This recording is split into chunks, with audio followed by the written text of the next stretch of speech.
Hello YouTube, I'm back with a little educational video. I told you we was going to change it up a little bit. I said that this was not about to turn into the TLC darn on channel, honey. Not the channel TLC, but Total Life Changes. Um, so I said, let me get some stuff in here to break it up a little bit. I've been slipping, honey. But we getting put back on. So I wanted to talk about hair. It's been some time since I talk about hair, since, girl is still a little bit of a bald-headed scallywag. I've been shying away from that subject.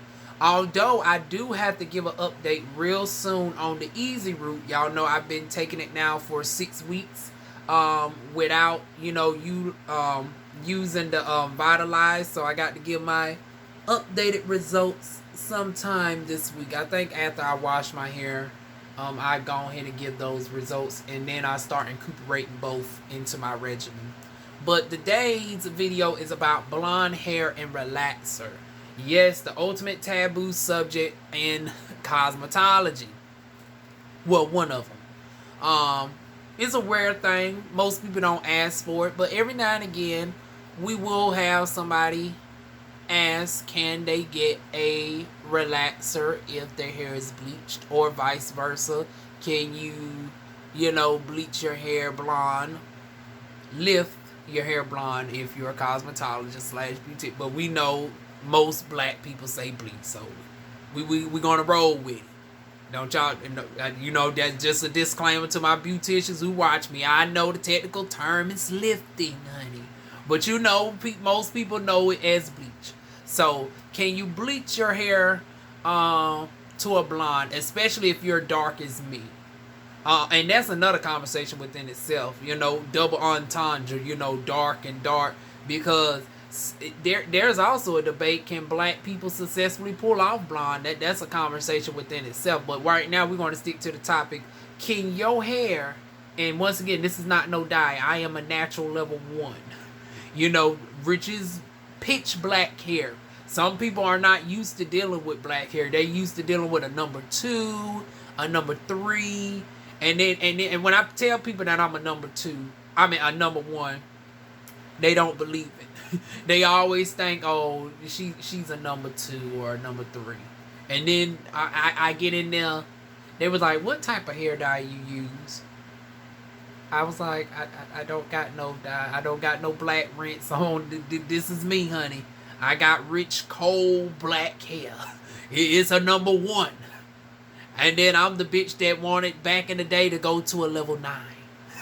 So that's 8 levels of lift. Yeah, I'm that darn on high maintenance. And back in the day, 7 years ago, I was the type where I was the all over blonde, because the dark roots didn't become popular until Sierra started doing it. When Sierra had the dark roots, and then she had the gradient transition from, and gradient means a nice blend going from, in this case, dark to light, but it's not no sharp lines of demarcation, which means it's not choppy. Like, it's not, okay, black and then blonde, and it's just a whole, you can tell where the color, where one color ends and one color begins. You don't want no line of demarcation in those cases. I didn't anyways. Like, I liked that Sierra look, but before that, dark roots was unheard of. It was like, if you gonna go blonde, it better be all over. But Sierra, was one of those first ones that made it good, where you could have the real dark roots. Of course, Beyonce has been phenomenal with it for the longest with her natural hair. Some people mistake her natural hair for weave half the time. This is a couple pictures of Beyonce with her natural. She always stays in that safe honey blonde level 6, level 7 category. With the same color a brown to mix it on up. Very much level 6, level 7 brown hair, with the roots always being around like a level 4-ish. And then you might see some pops of level 8 blonde all throughout.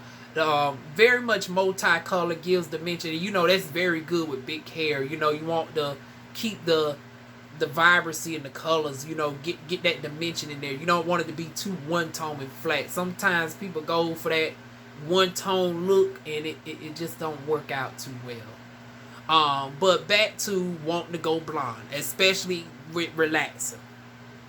Can it be done? Yes. Why doesn't most beauticians recommend it? I'm going to be honest with you. It's not that it can't be done. It's one or two things. Number one, you're dealing with a hairstylist who is just that, a hairstylist and not a cosmetologist. Just like there are different branches of medicine. You got your general practitioner, you got your oncologist, you got your gastroenterologist, you got your endocrinologist, and the list goes on and on of all the different specialties of doctors.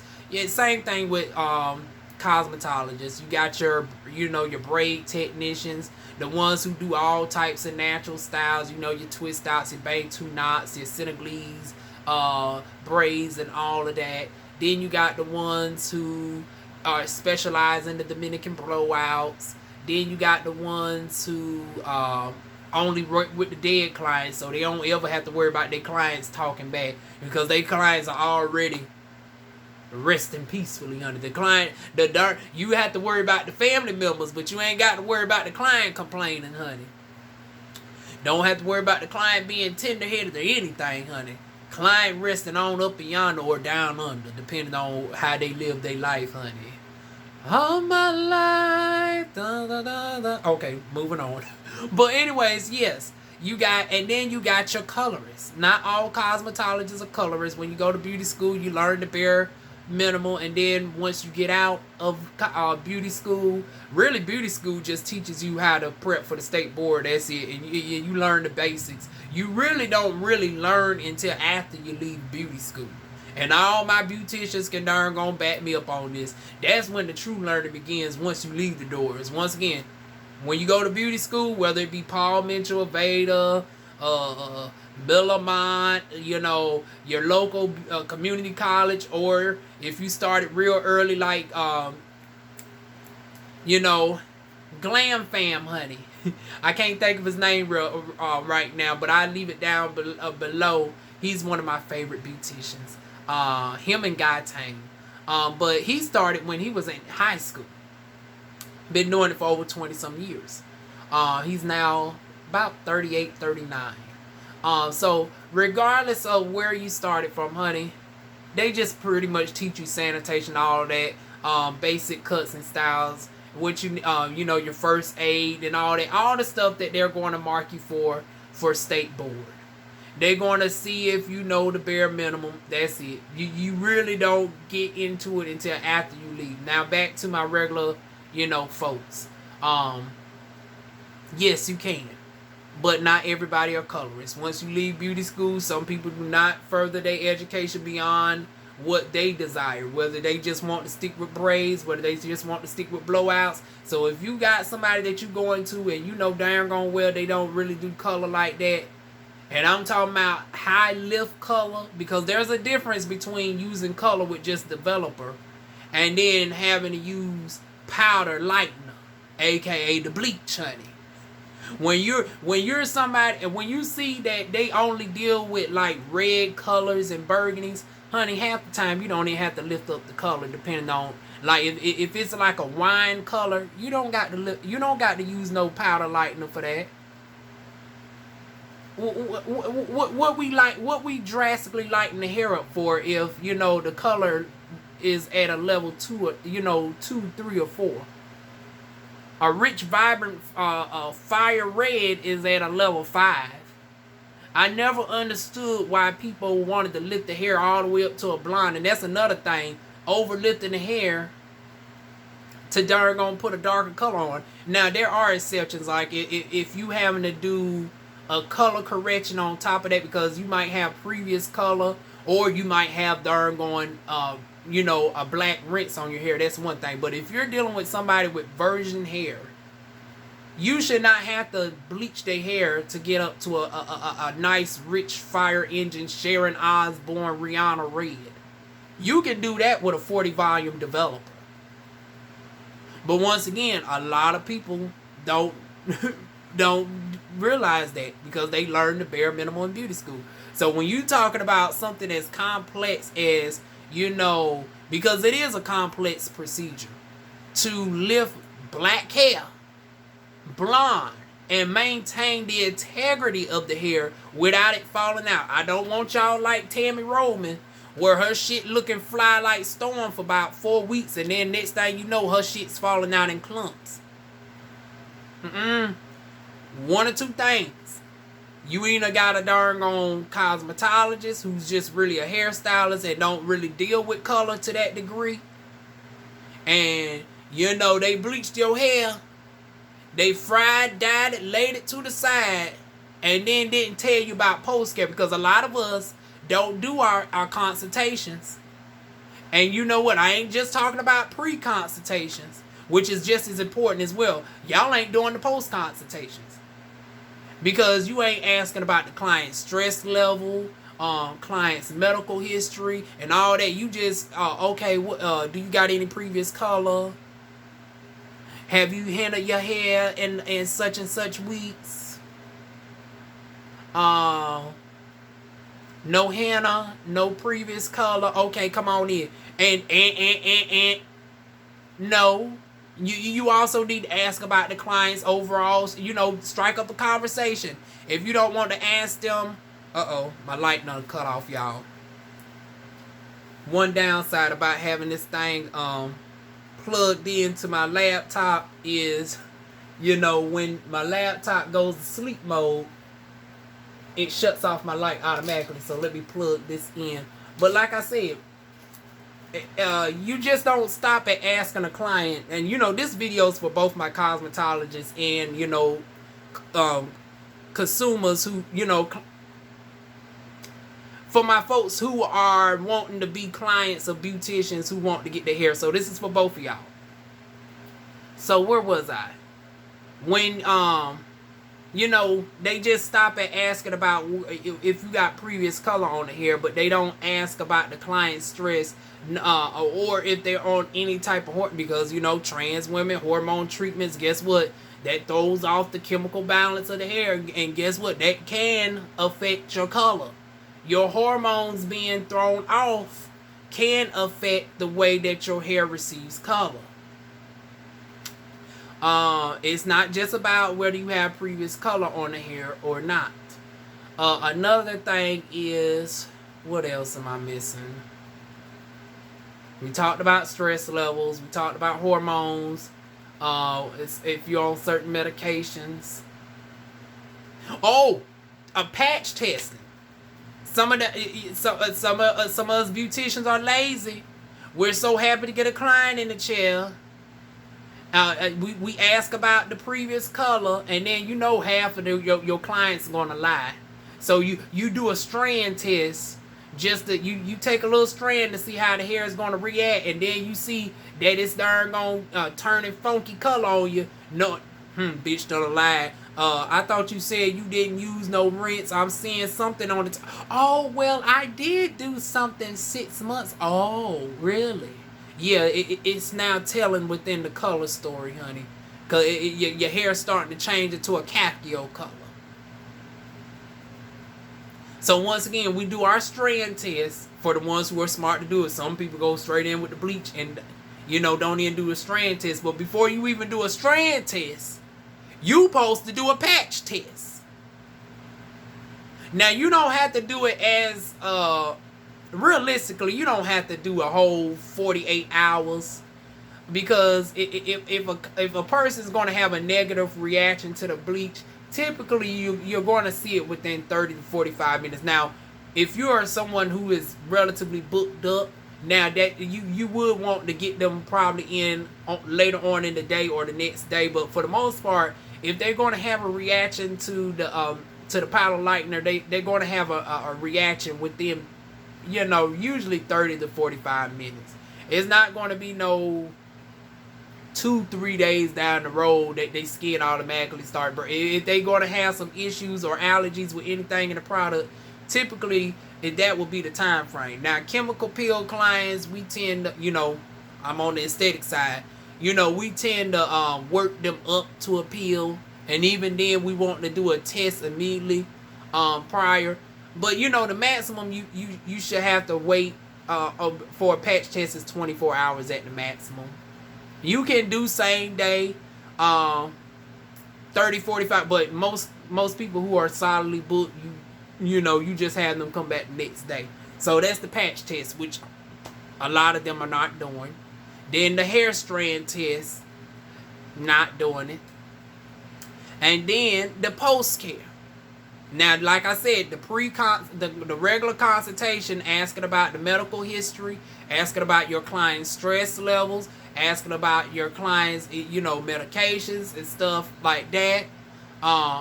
Then comes the post care. If you the bitch that's always in the chair complaining about, oh, you got your swab at the house, you don't want to buy the darn going cosmetologist recommendation of Olaplex, or, you know, Design Essentials, Aveda, Paul Mitchell. I wouldn't recommend Diva Curl to anybody right now, especially considering that issue of, you know, Curly Ninja and so many people talking about the hair is already falling out for using the products. I definitely wouldn't consider, you know, because you might not want to relax the hair all the way. You might want to do a texturizer, because this is a double. This goes towards people who want to texturize the hair or just relax it to a wave. Because the real thing is, you really don't post to, if you got my type of hair, you realistically don't really want to post to relax it bone straight, honey. You're supposed to just want to take so much curl out where it's just easier to press it on through. Like, relax it where it still has some desulfified bonds, you know, intact. Because once you break those desulfified and keratin bonds permanently, it just looks a hot, funky mess. And that's what some of us do. And the beauticians included. You're putting the relaxer on already relaxed hair. Number one, a retouch, you just supposed to put it on the retouch. Why is you dragging it all the way through for the whole processing time? And then you wonder why the person hair be all pencil stick like. They got bulk of their hair is right here, but they got wispies of hair touching they darn on collarbone, and they think they got darn on shoulder length hair. Number one, the little darn on strands that's touching your darn on collar, that's not even really your shoulder here, baby. You got darn on collar, the bulk of your hair is right here. And then your cosmetologist not even darn on telling you about that. That's why they smart enough to stay away from color. Stay away from overlifting your hair, because 9 times out of 10, y'all ain't got the healthy enough hair to warrant that. Your hair has to be in a tip-top pivotal condition. So, now, come to relaxer. Your hair can still be healthy with a relaxer. Don't think that you have to be fully natural, you know, low porosity to get darn on bleach blonde hair. No, you can do it with a relaxer. The key trick is that you want to make sure that your relaxer is professionally done. You're not doing it at your house.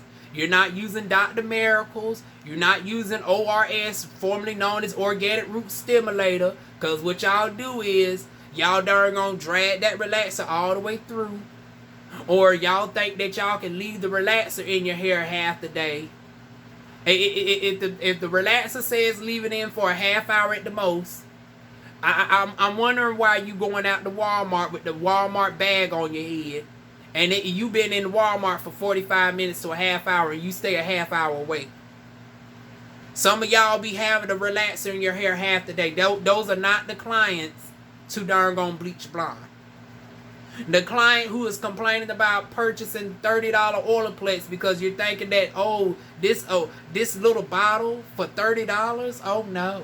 I go get me some Shea Moisture. I go get me some Mielle Organics.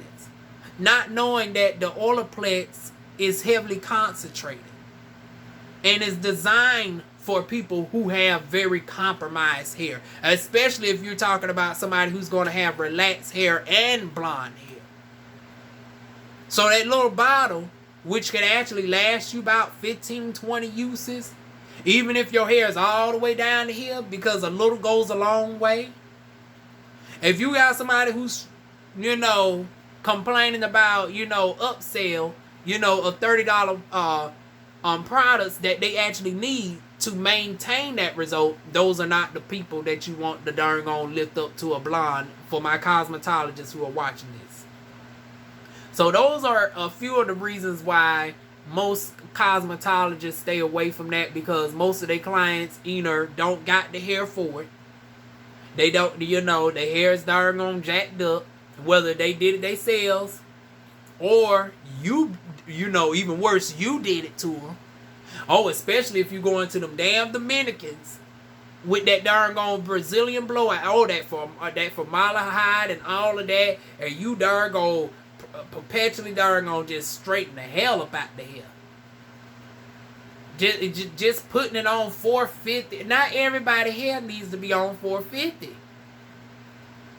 Not everybody who is sitting up in the Dominican's chair got darn on thick darn on Whoopi Goldberg hair, honey. Why is the flat iron always on 450? Oh no.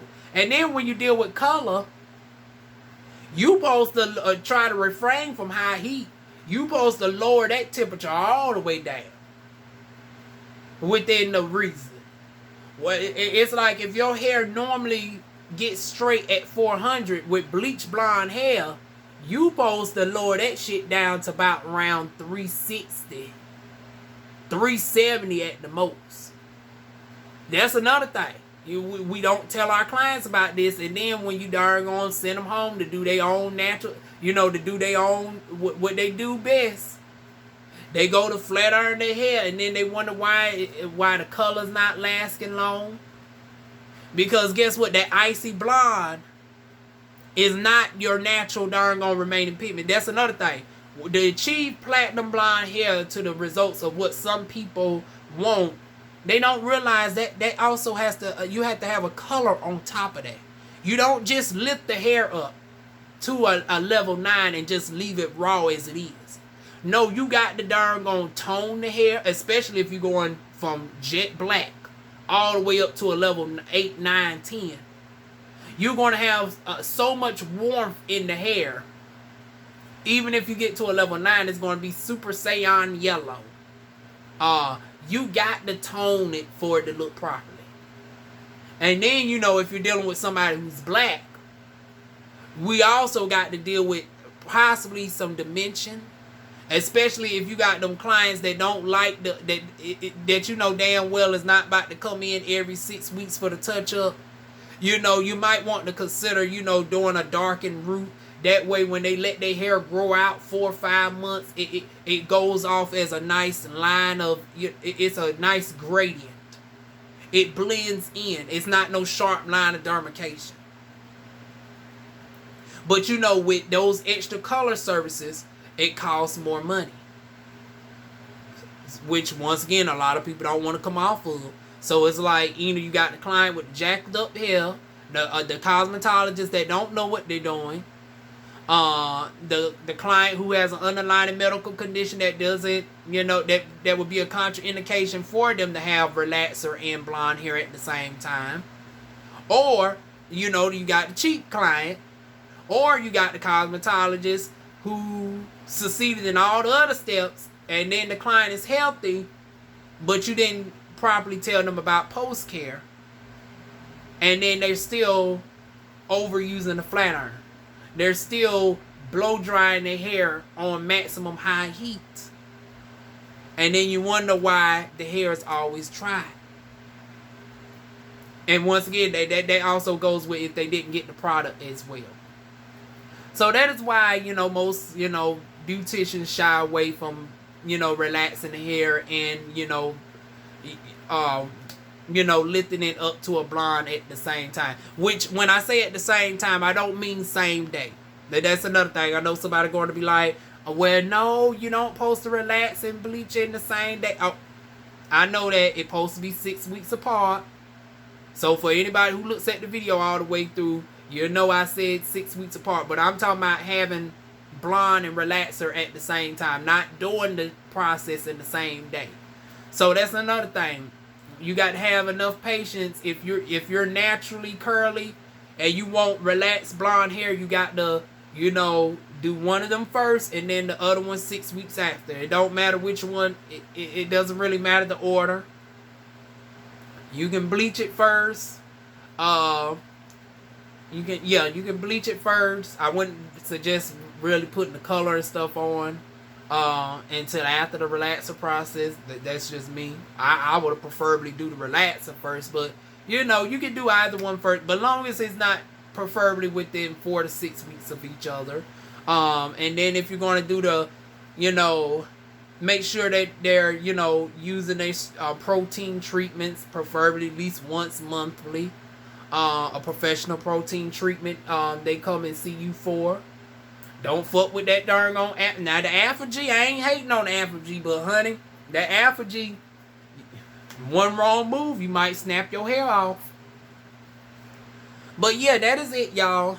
That is why most beauticians avoid, you know, blonde and relaxed hair. It's a difficult process. It's a very educational process that you got to tell your client. They got to change their whole regimen up.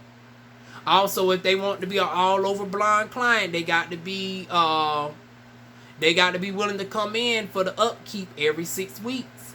If they don't want to come in every 6 weeks, if they're the ones that want to come in 3 to 4 months, then they got to spend a little bit more coin, and then they got to want to have a more darkened root where it doesn't look off-putting, where it's not no two-tone, where it's not, you know, jet black, and then level 8 with no line, you know, with no blend. So yeah, that is it, y'all. And then, you know, for a picture reference, here's a fellow beautician who has relaxed blonde hair that almost look like a wig. People think that this is a wig, but you know, Crystal Nicole Ford is notoriously known for her relaxed blonde hair. It's both relaxed and here's the thing, it's not fully relaxed. She relaxes enough for it to be texturized where it still has enough curl in it. Because the trick is, you don't want to have the hair fully bone straight. You don't want to strip all of the bonds out the hair. You still want some of those bonds to be in the hair. Now, if you want your hair to be silky straight, you just, you know, swipe it through with the flat iron. Make sure on, you know, preferably lower heat settings. 3, if you got more so my type of hair, finer, you know, 320, 330-ish. If you got more of a coarser texture, okay, 360, 370, but we really shouldn't be going up to 450, 425. No. So that is it in a nutshell, y'all. Feel free to like, comment, share, subscribe. You can tell me y'all thoughts on these types of, you know, educational videos. Do y'all like